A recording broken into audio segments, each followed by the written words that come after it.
Hello everyone, welcome back to my channel doctor Jyoti physics lecture. ये HCS का mains का जो 2019 में एग्ज़ाम हुआ था फिज़िक्स का ऑप्शनल क्वेश्चन पेपर जिन्होंने चूज़ किया था, तो उस क्वेश्चन में जो प्रॉब्लम्स आई हुई हैं उनका सॉल्यूशन मैं डिस्कस करने जा रही हूँ। जैसे फर्स्ट क्वेश्चन क्वांटम मैकेनिक्स से आया है, 10 मार्क्स का है। क्वेश्चन क्या आया हुआ है, if the uncertainty in the velocity of a particle is equal to its velocity.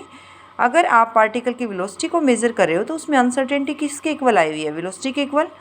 आगे कह रहे हैं कि show that the momentum minimum uncertainty in the position of the particle is equal to its de Broglie wavelength divided by 4 pi. यानी आपको जो uncertainty आ रही है उस पार्टिकल की पोजीशन को मेजर करने में, उसको किसके इक्वल प्रूव करना है, लैम्डा बाई 4 पाई। देखिए solution, delta x into delta p जो कि प्रोडक्ट होती है, delta x uncertainty in position of particle, delta p क्या होती है, uncertainty in momentum of particle, that is nearly equal to h cross by 2। अब delta p क्या होता है, जनरली मोमेंटम क्या होता है, m इंटू वी, तो डेल्टा पी हो जाएगा m इंटू डेल्टा वी। लेकिन डेल्टा वी तो v के इक्वल गिवन है आपको। फर्स्ट इक्वेशन में वैल्यू सब्सटीट्यूट कीजिए, delta x into m delta p की जगह, और डेल्टा वी क्या है, v equal to h cross by 2, that is equal to h by 2 pi into 1 by 2। Delta x की वैल्यू निकालिए, h by 4 pi 1 by M we. और अगर आपको पता है कोई पार्टिकल मोशन में है तो उसके साथ जो है मटेरियल पार्टिकल के साथ वेव भी एसोसिएटेड होती है, that is known as de Broglie wave. और डी ब्रोगली वेवलेंथ क्या है, डी ब्रोगली ने एक कंसेप्ट दिया था, that is equal to lambda is equal to h by M V. तो h बाई एम वी क्या हो गया आपके पास, this one, that is lambda, lambda by 4 pi. यही आपको प्रूव करना था कि जब पार्टिकल की पोजीशन को आप मेज़र कर रहे हो तो वो किसके इक्वल आना चाहिए, लैम्डा बाई 4 पाई। ये फर्स्ट क्वेश्चन का सॉल्यूशन है। नेक्स्ट डालने जा रही हूँ मैं। नेक्स्ट क्वेश्चन फिर से 10 मार्क्स का आया हुआ था, कार्बन 14 है जो कि उसका हाफ लाइफ गिवन था, कितना था, 5730 ईयर्स। आपको बताना था कि 5 हाफ लाइफ्स के बाद आपके पास कितना सैंपल रह जाएगा जो डिके नहीं हुआ। तो what fraction of a sample of 14C will remain unchanged after 5 half lives. T half क्या है, 5730 years. Number of half lives क्या है, 5।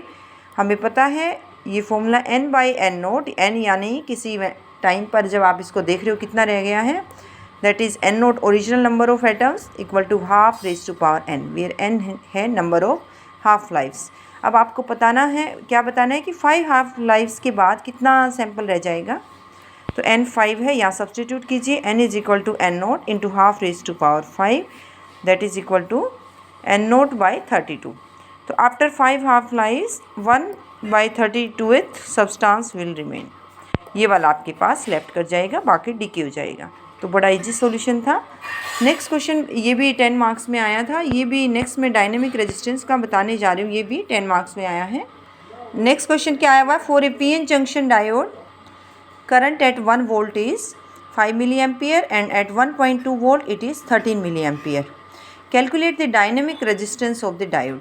पीएन जंक्शन डायोड है, जब आपकी वोल्टेज 1 है तो करंट है 5 मिली एम्पियर, 1.2 वोल्ट है तो 13 मिली एम्पियर। आपको डायनेमिक रेजिस्टेंस बताना है किसका, डायोड का।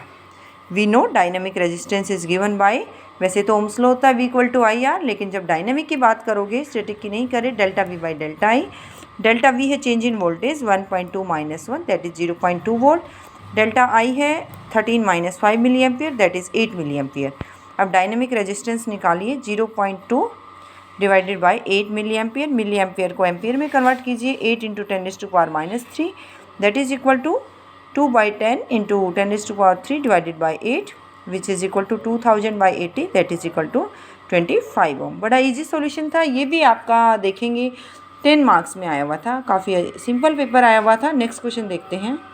नेक्स्ट क्वेश्चन फिर 10 मार्क्स का आया हुआ है, discuss the Balmer series of hydrogen atom spectrum and calculate the value of limit wavelength of this series. Balmer series के लिए हमें पता है न्यू बार जो कि किससे मिलता है, न्यू बाई सी से मिलता है, that is equal to 1 by lambda, that is equal to RH Rydberg constant into 1 by 2 square minus 1 by n square.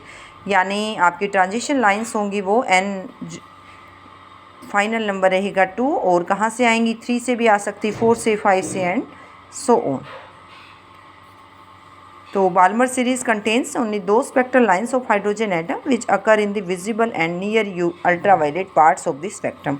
Balmer series में वहीं हाइड्रोजन एटम की स्पेक्ट्रल लाइंस में जब बाल्मर सीरीज़ मिलेगी वो लाइंस मिलेंगी जो इलेक्ट्रोमैग्नेटिक स्पेक्ट्रम के विजिबल रीजन में होंगे और नियर अल्ट्रावायलेट रीजन में होंगे। अब आपको पता है सीरीज़ लिमिट वेवलेंथ के लिए n किसको टेंड करेगा, इन्फिनिटी को। फर्स्ट इक्वेशन से आएगा 1/λ, लैम्डा क्या बन गया, lambda infinity that is equal to RH into 1/2² minus n क्या आएगा, इन्फिनिटी 1/∞।